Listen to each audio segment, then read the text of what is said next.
আসসালামু আলাইকুম। এখন শুনবেন সংবাদ শিরোনাম।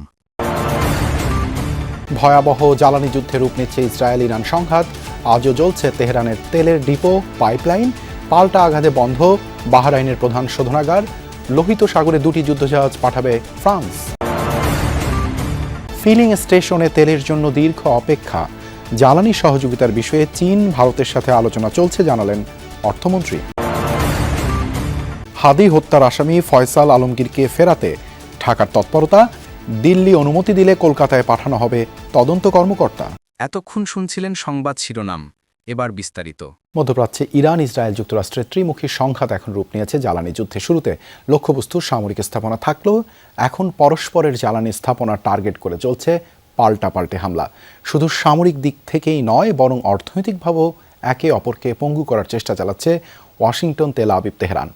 হামলা হয়েছে বাহরাইন, কাতার, সৌদি আরব ও আমিরাতে।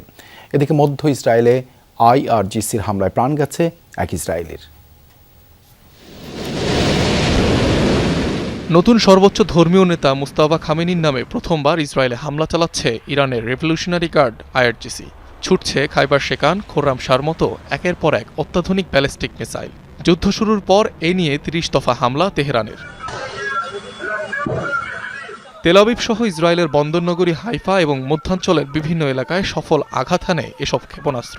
টার্গেট করা হয় IDF-এর কয়েকটি ঘাঁটি। সবচেয়ে বেশি ক্ষয়ক্ষতি হয় আবাসিক এলাকায়, ঘটে প্রাণহানিও, ধ্বংস হয়েছে ভূগর্ভস্থ বাংকার। সোমবার আরব দেশগুলোর মধ্যে বাহরাইনে সবচেয়ে বড় হামলা চালায় ইরান। দেশটিতে ইরানের ড্রোন হামলায় আহত হয় 32 জন। ইরানি ড্রোনের আঘাতে আগুন লেগে যায় প্রধান তেল শোধনাগারেও। ধ্বংস করা হয় 3টি মিসাইল ও 14টি ড্রোন। তবে তুরস্ক, সাইপ্রাস ও আজারবাইজানে চালানো সাম্প্রতিক ড্রোন হামলায় জড়িত নয় ইরান, এমন দাবি পররাষ্ট্র মন্ত্রণালয়ের। ইরান এই অঞ্চলের দেশগুলোর সাথে ভালো ও বন্ধুত্বপূর্ণ সম্পর্ক বজায় রাখতে দৃঢ়প্রতিজ্ঞ। তবে অন্য দেশগুলোর ভূখণ্ড ব্যবহার করে আমাদের বিরুদ্ধে হামলা চালানো হলে আমাদের আত্মরক্ষার অধিকারও আছে। এই প্রতিরক্ষামূলক পদক্ষেপকে শত্রুতাপূর্ণ আচরণ বলা যাবে না। এদিকে আরব আমিরাতের আবুধাবি, কুয়েতের মার্কিন ঘাঁটি এবং ইরাকের কুর্দি অধ্যুষিত অঞ্চলেও হামলা চালিয়েছে IRGC। যুক্তরাষ্ট্রের স্পাই রাডার ধ্বংসের দাবি করেছে তেহরান। সৌদির মার্কিন ঘাঁটিতে ইরানের হামলায় প্রাণ গেছে আরও এক সেনার। এ নিয়ে ইরানের হামলায় মার্কিন সেনা নিহতের সংখ্যা দাঁড়িয়েছে 7 জনে। এর আগে ইরানের অর্ধশতাধিক গোলাবারুদ ও জ্বালানি তেলের সংরক্ষণাগারে হামলা চালায় ইসরায়েল। রাজধানী ছাড়াও তাবরিজ, ইস্পাহান, বন্দর আব্বাসে চলে ক্ষেপণাস্ত্র হামলা। বিস্ফোরণে ভয়াবহ অগ্নিকাণ্ডের শিকার বেশ কয়েকটি জ্বালানি স্থাপনা। ইরানের সাথে যুদ্ধে লেগে যেতে পারে দীর্ঘ সময়, এমনটা শঙ্কা ইসরায়েলের। তাই প্রতিরক্ষা বাহিনীকে দেওয়া হয়েছে ধৈর্য ধারণের নির্দেশ। 2 বছর ধরে ইসরায়েল জরুরি অবস্থার মধ্যে রয়েছে। এই মুহূর্তে আমাদের অধ্যবসায় এবং ধৈর্য ধারণ করা দরকার। যুদ্ধে অনেক সময় লাগতে পারে, তবে যত সময় লাগুক না কেন আপনাদের প্রস্তুত থাকতে হবে। লোহিত সাগরে 2টি যুদ্ধজাহাজ পাঠানোর ঘোষণা দিয়েছেন ফ্রান্সের প্রেসিডেন্ট ইমানুয়েল ম্যাক্রন। ইউরোপীয় ইউনিয়নের নৌ মিশন আম্পিদেসের অংশ হিসেবে অঞ্চলটিতে 2টি ফ্রিগেট পাঠানোর ঘোষণা দেন তিনি। দাবি করা হয় লোহিত সাগর ও এর আশেপাশের অঞ্চলে বাণিজ্যিক জাহাজ চলাচলের নিরাপত্তা নিশ্চিত করতে এই সিদ্ধান্ত নিয়েছে দেশটি। ইউরোপ সহ বিশ্বের অন্যান্য দেশের সাথে সমন্বয় করে এই মিশন পরিচালিত হবে। মধ্যপ্রাচ্যে চলমান যুদ্ধ কিছুটা শান্ত হলে এই মিশনের পরিধি হরমুজ প্রণালী অবধি বাড়ানোর প্রস্তাবও রাখেন ম্যাক্রন। 2024 সালে লোহিত সাগর ও আশেপাশের সমুদ্রপথে যাতায়াতকারী বাণিজ্যিক জাহাজে হুতি বিদ্রোহীদের আক্রমণ ঠেকানোর উদ্দেশ্যে শুরু হয়েছিল অপারেশন আম্পিদাস নামের এই নৌ মিশন।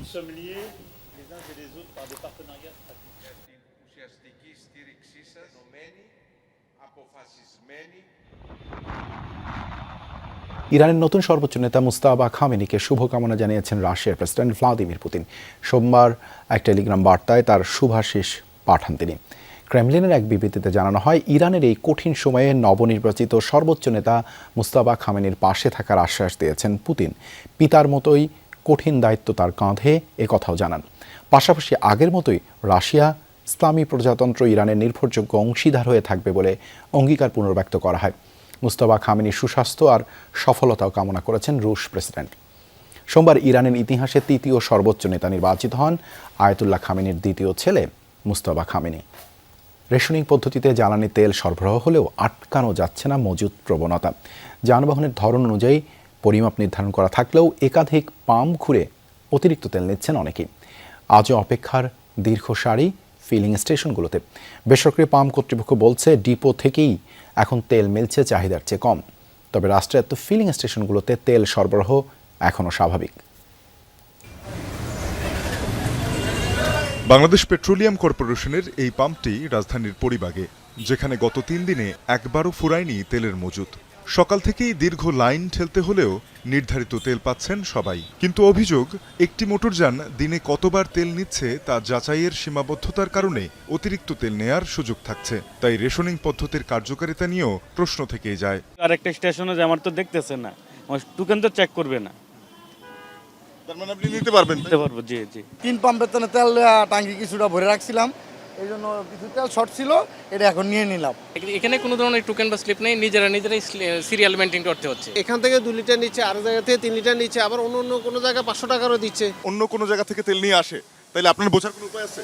না, আমরা কিভাবে বুঝবো? আমরা তো এগুলো বোঝার ইয়ে না। সোমবার ঢাকার বেশিরভাগ পাম্প সচল থাকলেও অনেক পাম্পে বন্ধ অকটেন সরবরাহ। দেয়া হচ্ছে একটি জ্বালানি তেল। ডিজেলের পর্যাপ্ত মজুদ থাকলেও ভোগান্তিতে গণপরিবহন শ্রমিকরা। ফজর পরে এখানে আসছি, আসার পরে বলতেছে যে তেল তো নাই। 5টা পাম্প ঘুরে এই যে মাত্র তেল নিলাম, প্রায় 2 ঘন্টা ভরে ঘুরলাম আর কি, তেল নেওয়ার কোনো সুযোগই পাইনি। এটা আমরা ভোগান্তি হচ্ছি অনেক। বেশ কিছু পাম্পে দেখা যায় রেশনিং পদ্ধতিতে নির্ধারিত তেলের চেয়েও কম দিতে। পাম্প কর্তৃপক্ষ বলছে ডিপো থেকেই কমে এসেছে সরবরাহ। চাহিদার অর্ধেক তেল পাচ্ছেন ডিলাররা। সময় লস হচ্ছে, আমাদের কাজ কাম আছে, ডিউটি আছে, ডিউটি রাইখা আমাদের এখানে আসা লাগে। লিটারে 2 দিন চালানো যাবে। ঢাকা শহরের প্রায় পাম্পগুলি বন্ধ করে রাখছে ইচ্ছা করে। সরকারের কোনো তদারকি নেই। যদি প্রত্যেকটা পাম্পেই তেল থাকতো এবং 1-2 লিটার করে দিত, তাহলে আমরা এই হতাশায় থাকতাম না, এত হাহাকার হইতো না। আমাদের এখন দরকার হলো 18,000 ডিজেল 4.5 অক্টেন, সেই জায়গায় আমাদেরকে দিয়েছে 9,000 ডিজেল 4.5 অক্টেন। তাই আমার পর্যাপ্ত পরিমাণ ডেলিভারি দিতে পারছি না। ভোগান্তি থাকলেও মধ্যপ্রাচ্য সংকট ঘিরে জ্বালানির দাম না বাড়ায় সন্তোষ সাধারণ মানুষের। সরবরাহ বাড়াতে সরকারের প্রতি আহ্বান তাদের। তেলের দাম $100 ছাড়িয়ে যাওয়ায় জরুরি তেলের মজুদ ছাড়ার জন্য আলোচনায় বসার প্রস্তুতি নিচ্ছে G7 জোট। ফিনান্সিয়াল টাইমসের প্রতিবেদনে উঠে এসেছে, আন্তর্জাতিক জ্বালানি সংস্থার আহ্বানে মজুদ মুক্ত করার বিষয়ে আলোচনা করবেন মন্ত্রীরা। নিউ ইয়র্কের স্থানীয় সময় সকাল 8:30টায় বৈঠকটি অনুষ্ঠিত হবে। এই সময় ইরান যুদ্ধের প্রভাব নিয়ে আলোচনা হবে। তেলের মূল্যের সংকট মোকাবেলায় দেশগুলিকে সাহায্য করার জন্য তৈরি একটি জরুরি ব্যবস্থার অংশ হিসেবেই পেট্রোলিয়ামের কৌশলগত মজুদ রাখে আন্তর্জাতিক জ্বালানি সংস্থা। জরুরি মজুদ মুক্ত করার পক্ষে এখন পর্যন্ত সমর্থন প্রকাশ করেছে আমেরিকা সহ G7-এর 3টি দেশ, জানা গেছে এমনটাই। তেল সমৃদ্ধ মধ্যপ্রাচ্যে যুদ্ধের কারণে জ্বালানির সংকট দেখা দেয়